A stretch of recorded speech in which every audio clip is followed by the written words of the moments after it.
కుటుంబం అంతా భోజనం చేస్తూ ఉండగా ఈ చిన్న పాప టేబుల్పై ఉన్న స్వీట్లలో నుండి చాటుగా ఒక స్వీటు తీసి తన జేబులో దాచుకుంటుంది.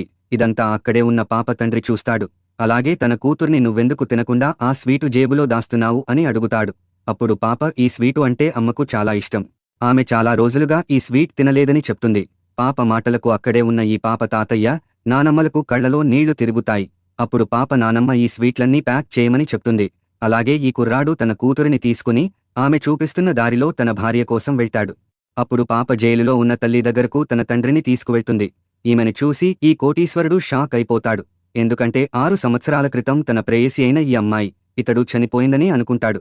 అయితే బ్రతికి ఉన్న తన భార్యను చూసి నువ్వు బ్రతికే ఉన్నప్పుడు నా దగ్గరకు ఇన్ని సంవత్సరాలుగా ఎందుకు రాలేదని అడుగుతాడు. అసలేం జరిగిందంటే 6 సంవత్సరాల క్రితం ఈ అమ్మాయి తల్లిదండ్రులు ఆకస్మికంగా మరణిస్తారు. అదే సమయంలో ఈమె సోదరుడు డబ్బు కోసం కక్కుర్తి పడి తన సొంత చెల్లెల్ని అమ్మేస్తాడు. అలాగే ఈమెకు ఫుల్లుగా మద్యం తాగించి హోటల్ రూంలోకి పంపేస్తాడు. కానీ అతడు పొరపాటున ఈ కోటీశ్వరుడు రూంలోకి ఈమెను పంపుతాడు. అయితే ఈ కోటీశ్వరుడు కూడా ఆ రాత్రి తాగి ఉండడంతో తాగిన మత్తులో వీరిద్దరూ ఏకాంతంగా గడుపుతారు. మరుసటి రోజు ఈ కుర్రాడు రాత్రి జరిగిన దానికి క్షమాపణ చెప్తూ నేను నిన్ను పెళ్లి చేసుకుంటానని ఈమెకు మాట ఇస్తాడు. కాని ఈ అమ్మాయి రాత్రి జరిగిందంతా పీడకల అనుకుంటాను, ఇంకెప్పుడూ మీకు కనపడను అని చెప్పి వెళ్ళిపోతుంది. అయినా సరే ఈ కోటీశ్వరుడు ఈమెను వదలడం ఇష్టం లేక నెల రోజులుగా ఈ అమ్మాయి జాడ కోసం వెతుకుతూనే ఉంటాడు. అయితే ఒకరోజు ఈ అమ్మాయి రోడ్డు పక్కన కూర్చోవడం ఇతడు చూస్తాడు.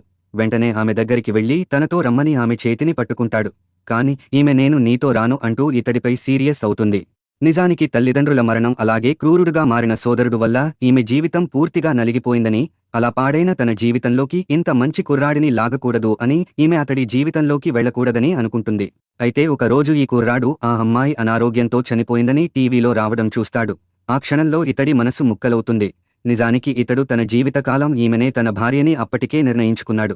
ఇక ఆ రోజు నుండి ప్రతి సంవత్సరం ఇతడు ఆ అమ్మాయి చనిపోయిన రోజున ఆమె సమాధి దగ్గరికి వెళ్లి ఆమెకు నచ్చిన పూలు పెట్టి బాధపడుతూ ఉండేవాడు.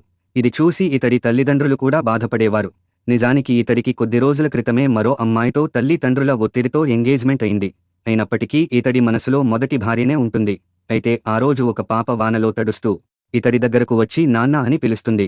అప్పుడు ఈ కుర్రాడు ఎవరు నీకు నాన్న అనగా ఈ పాప ఏడుస్తూ నువ్వే నా నాన్న అని అంటుంది. పాప మాటలను ఈ కుర్రాడు పట్టించుకోడు. ఇంతలో ఈ పాప సమాధిపై ఉన్న తన తల్లి ఫోటో చూపించి ఆమెనే నా తల్లి అని చెప్తుంది. ఇలాంటి స్టోరీలు రోజూ చూడాలంటే వీడియో లైక్ చేసి ఛానల్ సబ్స్క్రైబ్ చేసుకోండి.